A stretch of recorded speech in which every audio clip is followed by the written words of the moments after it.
Hello, everybody. It is time for our Fast Talk Tuesday, and today we're talking about how to evaluate your training vendors to make sure they're the right fit. You might come to find that you need external support because you either don't have enough hands on deck to complete the work, or because you need the external expertise, in which case you might be wondering, well, how in the heck am I going to figure out if this person is an expert if I'm not an expert myself? And I'm here to give you the tools you need to make good hiring decisions when it comes to those external vendors. So if you're here today and joining me, you know these talks go real fast. It's just 10 minutes of conversation and 10 minutes of live Q&A. So I'll ask you and I'll continue talking as you answer. But have you ever hired or considered hiring external support for your training, learning, and development projects or strategy? And if so, how did that go? How's it going? Let me know in the comments. Okay, so we're going to dive right in. If you are watching, I'm going to invite you to take out a pen and paper. It's going to be a little bit of an interactive session today, if you will, or a workshop. And there are 4 questions that I believe you should really be asking yourself when you are prepared to hire that vendor. So I'm going to ask you to start by writing a few things down. So the first one I would ask you is, what is the goal you're trying to accomplish? So many times people will come to me and say, we just need training about sexual harassment. Let's just say that, right? It's just compliance training. So why? I want to know the why or the what. Maybe it is to check the box. Maybe it's because you acknowledge that unless you have a workplace where everybody feels welcome and invited, and that they're not scared of harassment, right? That's where they want to work. They want to work in a place where they feel free to work. So what is the goal you're trying to accomplish, even if it's something as standard feeling as compliance training? So take a second, write that down.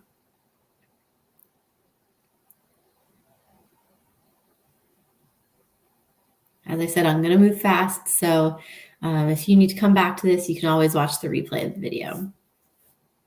So the next one is, what is at risk if this fails? So you've got the why, you know what you're trying to accomplish. What happens if you don't accomplish it? I want to know that as a practitioner. What's the priority for this project? How sensitive is it? So take a moment and go ahead and write that down as well. What's at risk if this training fails? So I'll give that 30 seconds on the clock. Like I should have some music while you write.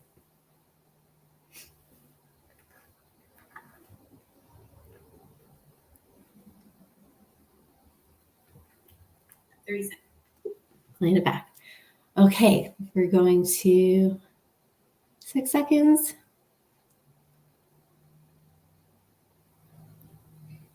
Great. Next question. Again, you can always watch the replay. What resources will you have at your disposal? So who will be your subject matter experts who can help your training vendor navigate what's accurate, what's relevant, and all of that? That's a really important piece of the puzzle. Many times clients will come to me with problems that they actually have no human resources available to help solve, or that their SMEs are extremely taxed. So you need to make sure you have realistic expectations about who can be brought on to support this project, or realistic expectations about the timing that it will take to complete it if your resources are really tapped. So what resources will you have at your disposal? First, human, write that down. Then the other piece of the puzzle is, resources that already exist. So is there an existing training library or training content? Are there documents? Are there manuals? Are there standard operating procedures? Is there some kind of content that exists, or are you starting from scratch? That will have a big bearing on how the project will time out. So take 20 seconds and jot that down.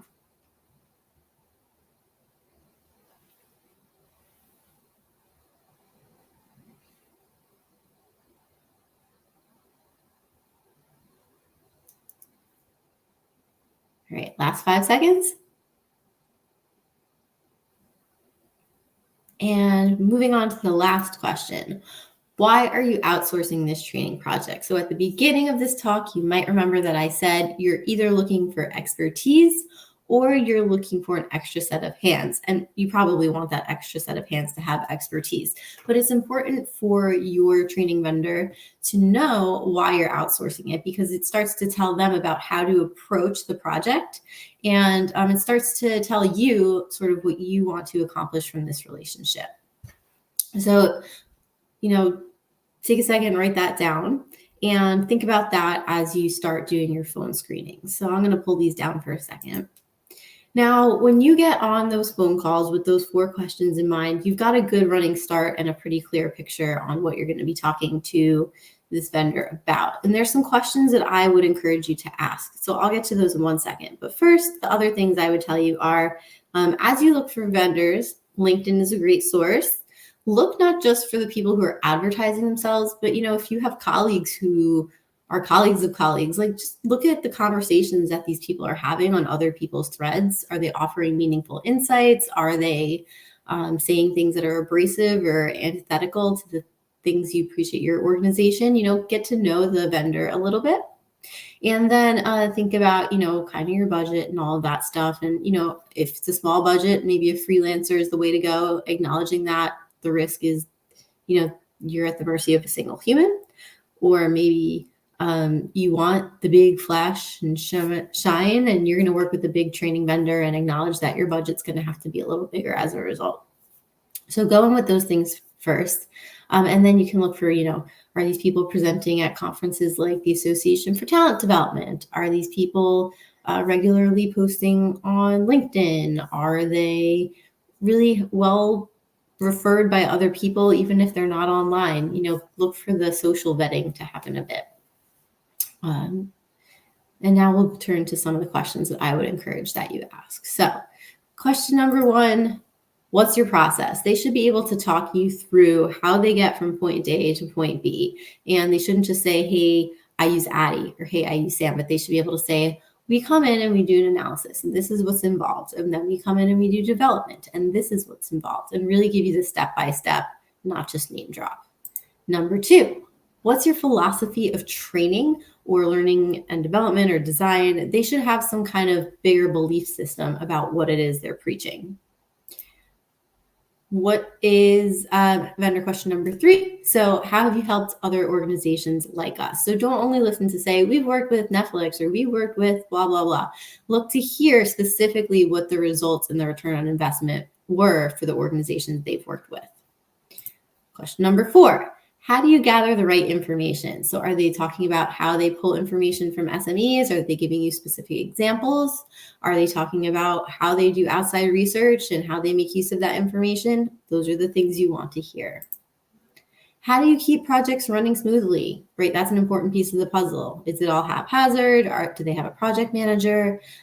Think about what it takes for them to really run this successfully and make sure they have a process for that.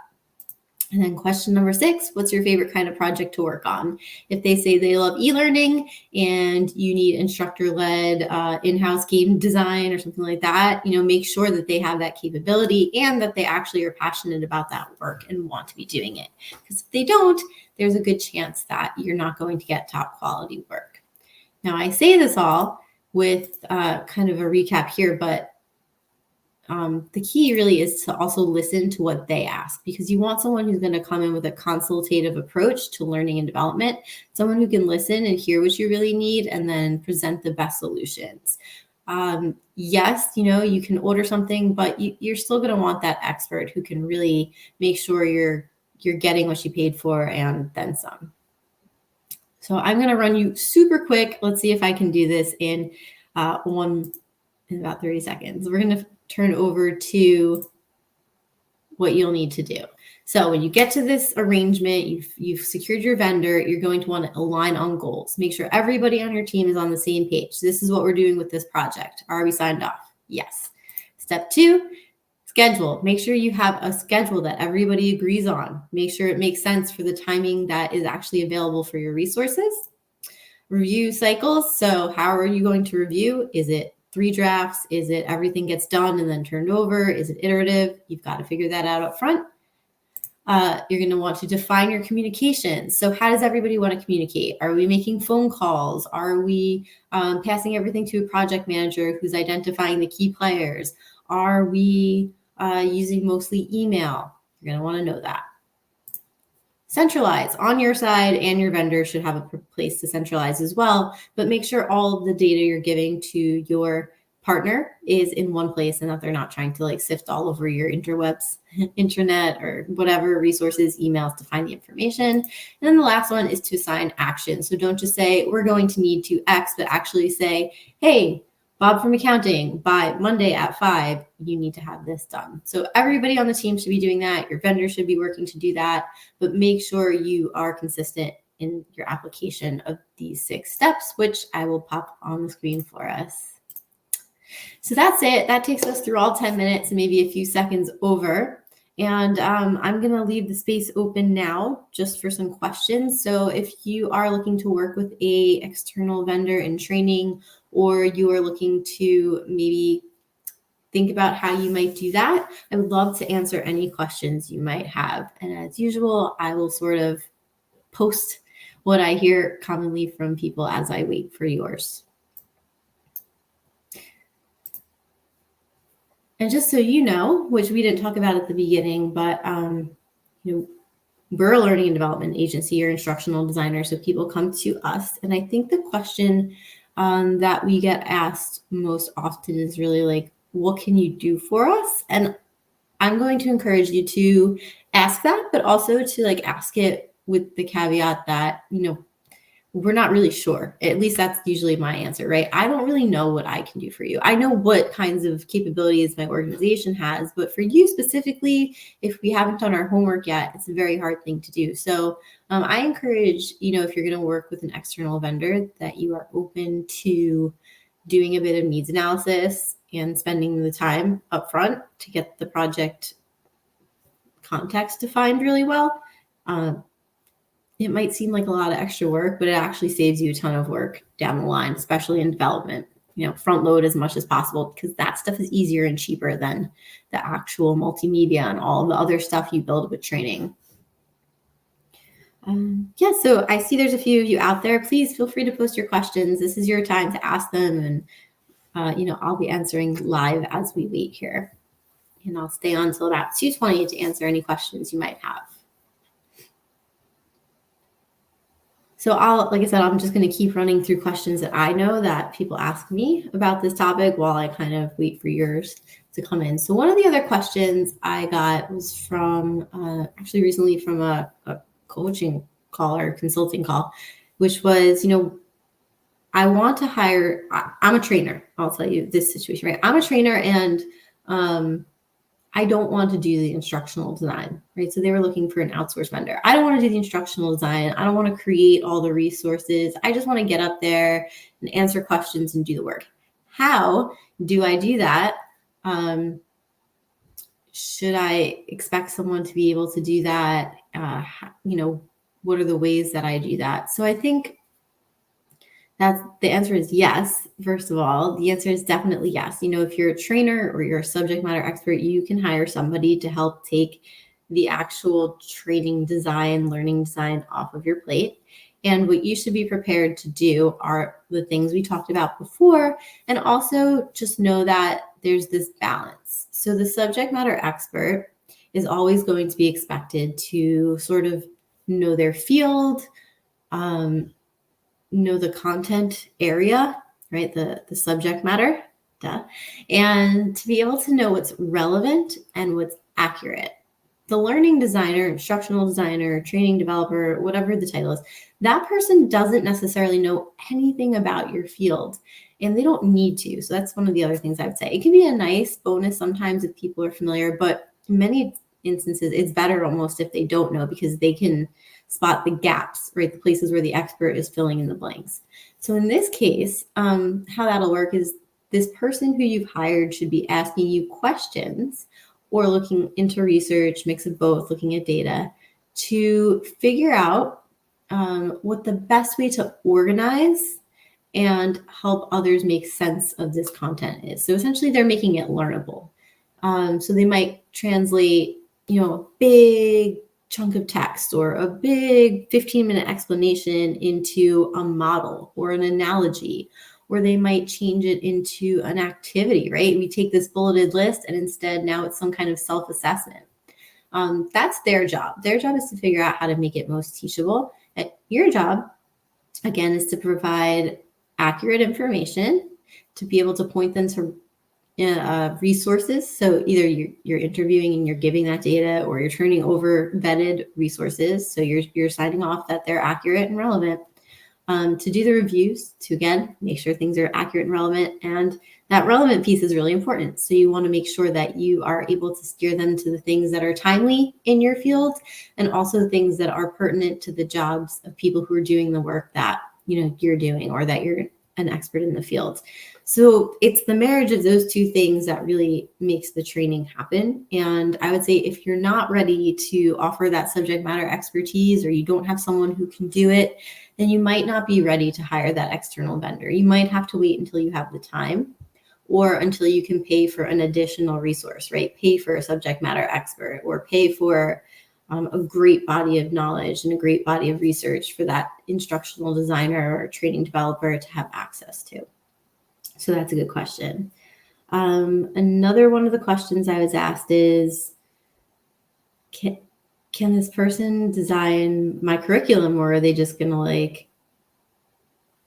to basically make multimedia? So the question was around, I actually interviewed somebody and they told me that I had to give them all the content and they were just going to make it look nice. Is that what an instructional designer does? And I'm kind of going to put the caveat here that I'm going to say no, but. So no, in my mind, an experienced instructional designer does do that strategy piece. Like, yes, they need vetted content, but no, you're not writing all the content. So if I have a PowerPoint slide, I expect that I am writing the content on that PowerPoint slide built from content I've been given, whether that's verbally or in writing or in some other format. That said, everybody kind of has their niche. So, right now I'm a little bit more of a founder executive role in my organization. So I'm doing less of this. But when I was an ID, I was really great at storyboarding and really great at writing content. And I was also really good at needs analysis and putting together the high level curriculum.